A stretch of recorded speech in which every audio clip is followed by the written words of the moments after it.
Etukäden lyönnin vastaanotto, 2 käden torjunta, 1 käden torjunta, plus vastaiskut kummallakin kädellä. Pelkkä väistö ja vastaukset ensin ylös ja sitten alas sekä samaan aikaan.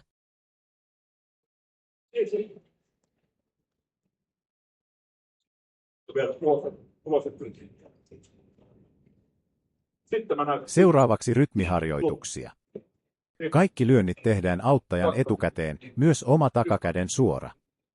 Tehdään sekaisin 5 eri lyöntitekniikkaa. Etukäden lyönnit 1, tupla ja tripla. Takakädellä 2 rytmiharjoituksena niin, että tekijä, auttaja ja tekijä lyövät vuorotellen 3 nopeaa ja herkkää takakäden suoraa. Lopuksi vielä 1-2 tehtynä etukäden hanskaan. Harjoitusvinkki, kannattaa pitää 2 koko ajan herkkänä latingissa.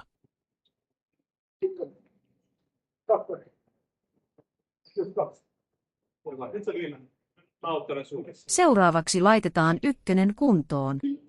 Tehdään 3 eri etukäden perusharjoitetta, kaikkia auttajan merkistä. Kun auttaja näyttää 1, lyödään etukäden suora ylös. Kun merkki näytetään vartaloon, hämätään 1 ylös, mutta lyödään se alas. Huomaa etujalan ponnistus, kun poistut tilanteesta.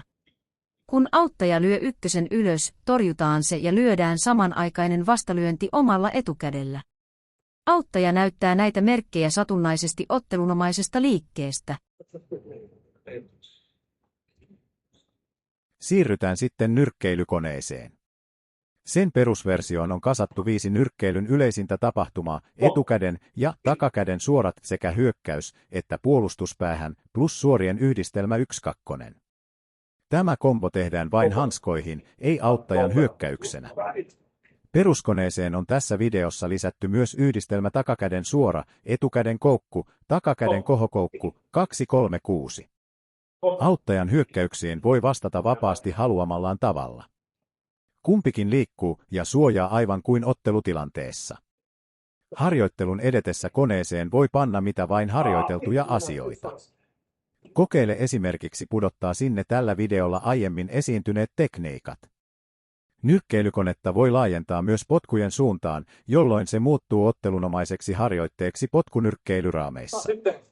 Koneeseen voi upottaa myös seuraavan olennaisen harjoitteen, joka on nyrkkeilijä Miguel Cotton ja valmentaja Freddy Roasin treenivideon innoittamana luotu. Harjoitteessa käsitellään 3 keskeistä hyökkäyskulmaa, keskeltä ja kummaltakin sivulta hyökkäämistä sekä sivulle siirtymistä.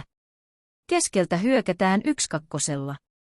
Ensimmäisessä variaatiossa auttaja lyö heti 1-2 jälkeen etukäden koukun, joka väistetään ulkopuolelle. Väistön jälkeen tekijä jatkaa välittömästi hyökkäystään sen mukaan, mitä auttaja näyttää. Jos auttajalla on 1 hanska näkyvissä, lyödään siihen takakäden suora. Jos näkyvillä puolestaan on 2 hanskaa, lyödään yhdistelmä 2-3-2. Ja jos auttajalla on molemmat kädet kilpikonnasuojauksessa, jätetään lyömättä kokonaan tai lyödään vartaloon. Toinenkin variaatio alkaa tekijän 1-2. Tässäkin auttaja lyö etukäden koukun, mutta tällä kertaa hän jatkaa saman tien takakäden koukulla. Tekijä väistää kummatkin lyönnit ja lyö heti väistön jälkeen etukäden alakoukun.